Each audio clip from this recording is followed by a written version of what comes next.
গাছটা হইল সবুজ বন্ধু, ফলটা হইল লাল। তোমার আমার ভালোবাসা চলবে চিরকাল রে বন্ধু, চলবে চিরকাল। কি চলবে? গাপ। এগো কি? এটা হইছে একটু গাপ। আপনি অবাক হইতে পারেন, কিন্তু আমি মোটেও অবাক হই নাই। কারণ কি জানেন? এটা হইলে গাপ। আনাসে কানাসে বাগে বগে হাক্কল হানে এই গাছের অভাব নাই, কিন্তু মানুষের দ্বারা এই ফলটার কোনো গুরুত্ব নাই। আমি মনে করলাম এটা আমার দ্বারা অনেক গুরুত্ব। কি কারণে এত গুরুত্ব? আপনি বাজারে যাইয়ে দেন আপেল 12 মাস পাইবেন, কিন্তু চাইলেই এই যে গাব, এই গাব চাইলেই আপনি 12 মাস পাইবেন না। জাত গুণে এই গাবের, এই যে গাবটা এর বিভিন্ন ফল আর কি জাত গুণে বড় ছোট হইয়ে থাকে।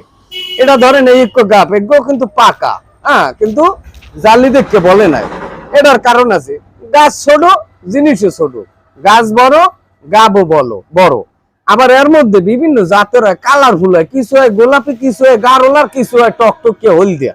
আপনারা বাগের যাই দেখবেন, ওরসার পিছে যাইবেন, আউলিতে যাইবেন, গাছ যেরকম আছে গাবের চেহারা ভিন্ন রকম হইয়ে থাকে আর কি। গাছ গুনে এটা হইতে, আমি মনে করি এটা আমাকে লোকে এক একটা আপেল। হ্যাঁ, আপেল যদিও 12 মাস পান, কিন্তু গাব কিন্তু 12 মাস পাইবেন না। তুলনামূলক ভাবে এই গাবের কেজিও আর কথা 400 টাকা, আমি যেটি বুঝি। আপেল 12 মাস পাইও 250-300 রুপে যায় না। হ্যাঁ, কিন্তু এই গাব তো পাইবেন না আপনি। মনে করেন বাহিরের রাষ্ট্রগুলো এইরকম যেমন আপেল গুলো পড়ে থাকে না, গাছে গাছে আপেল ভরা, তলায় পড়ে থাকে, কাউয়া খায়, বগে খায়, পক্ষিতে খায়, মানুষ টোহাইয়া খায়, শেষকালে পচিয়া বিনাশ হইয়া যায়। কিন্তু ওই দেশের, এটা কিন্তু ওই দেশের ব্যাপার। আর আমাদের দেশে এরকম গাবের ব্যাপারটা হয়ে গেছে এইরকম। হ্যাঁ, এই গাব কিন্তু জাত গুণে কিছু পানি হয়, কিছু নোনতা হয়, কিছু মিষ্টি হয়। মই খাইছি অনেক রকমের গাব খাইছি, কোন রকমের গাব আর বাত নাই। কতকের মধ্যে আর কি ওই আডি হয়, কতকের মধ্যে বাস আডি হয়, চাবাই চুবাই সব ফিস চালাইছি। কিন্তু ফলটা কি? গাব ফল, অত্যন্ত মধুর মিষ্টি ফল, আর ছাড়া ফল। ছিলেই খাইবেন, মজা পাইবেন। কিন্তু এটাও আপেল, এটা ধরিয়ে লাগতে না আপেল, এটা আমাকে লোক আপেল। আপেলের বর্তমান বাজার যে দর, হের থেকে আমি মনে করি এই সিজনে কিছু গাব খাওয়া অনেক উত্তম। গাবে যে ভিটামিন নেই এটা কিন্তু নাই, এটাও একটা ফল, প্রাকৃতিক নিয়মে তৈরি, এটাও একটা ফল। ওই দেশে যেমন মনে করেন আপেল তলায় পড়ে বাদুরি মাদুরি খাইয়ে পশ্চিম নষ্ট হয়ে যায়, এই দেশের আমাকে দেশের পালা হয়েছে এই গাব ফলটাও তলায় পড়িয়ে নষ্ট হয়ে যায়। কারণ আমি যে কারণে এই কথাটা বলা, মনে করেন আপনি তো বৃক্ষরোপণ করতে চান, গাছ লাগাইয়া হারা দেশটারে সবুজের সমারোহে পরিণত করতে চান, তাহলে আমি কমু কি আপনি জানেন? হালানো যাইবে না, নষ্ট হইবে না। কিরকম? আপনি একটা পাহা গাব টোহাইবেন, না হইলে পারবেন গাব দুগ্গ খাইয়ে মধ্যে যে 500 আডি পাইবেন, আডি দুগ্গ ভালো করে সংগ্রহ করিয়া রাস্তার আনাচে কানাচে হালাই থইবেন, একখানে না হালাইয়ে থইবেন।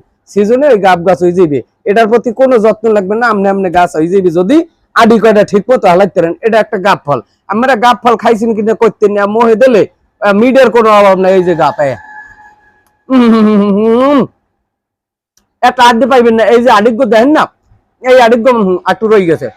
এই যে আডিগ্য এগ্য আমি মনে করেন এই ধুই গেলাম সময় মতো, জায়গা মতো, একটা নির্দিষ্ট স্থানে রাস্তার পাশে কাঁচা জায়গায় নরম দেখা হালাই ধুমুন। এই কয়েকদিন পর যাইবেন, মাসখানে পর যাই দেখবেন যে চারাগ্য হয়ে গেছে। ওরে মজা, এমন চা সব খাইয়ে লাগে। যাও খামো, অনেক সময় আছে, আমার এত পর্যাপ্ত সময় আছে। গাব যে কয়েক লইছি কয়েক খামো। আমি আইছি খালি গাবটারে অবহেলা করেন না। এই যে গাব গাছ ঘরের চেহারা, বহুত ঘরের চেহারা, টিনের জায়গা ঘর আছে, চেহারার কোনো অভাব নাই। গাবের চেহারা সব দেখবেন, গাবের চেহারা বিজয়ী পাইনিয়ালি হলে যেমন কামে লাগে, ছোট্ট কালে গাব যে কালে ভুলো তাই হেকালে কামে লাগে। দেখছি গুড়ো কারা ঈদ দিয়ে টাহাইয়া সেই করে আডি খাইয়ে লাই ছিলাইয়া, হেতে এক ধরনের মজা। আবার পাকলে হইলে এই ফলডু ভিতরের যে এই মাংসডু আছে, গোস্তডু আবার মিডাই ভরা, মিডাই ভরা আবার গোস্তডু, সেই বরাবর আছে আডি হালান যাবি না, এইটাতে আবার গাছ দেবে। সেইবার আসেন যদি গাছ একান্ত নাই দিতে পারেন, অনেকে কিন্তু সুবরির শট পরে। যদি ওই গাবের আডি কারি হইতে শেষ পর্যন্ত কাটিয়া চুনমিশে পানের ব্যবস্থাও করে দিয়ে লাগতে হবে এই গাবের আডিতে, তাহলে গুণাগুণ পাইছেন কটুরি। আর আপেল যে খাইবেন টাহার দিয়ে কিনবেন, খাওয়ান শেষ। আর এটা হইলে সব সময় কামে লাগে, বুঝলেন? এটার নাম কি? বিলেতি গাব, এককাল বিলেতি গাব। আউলিতে বাগের মধ্যে উডনে এ গাছের কোনো অভাব স্বভাব নাই। আমার কথা হয়েছে গাব খান, পরিবেশ বাঁচান। কিরকম বাঁচাইবেন?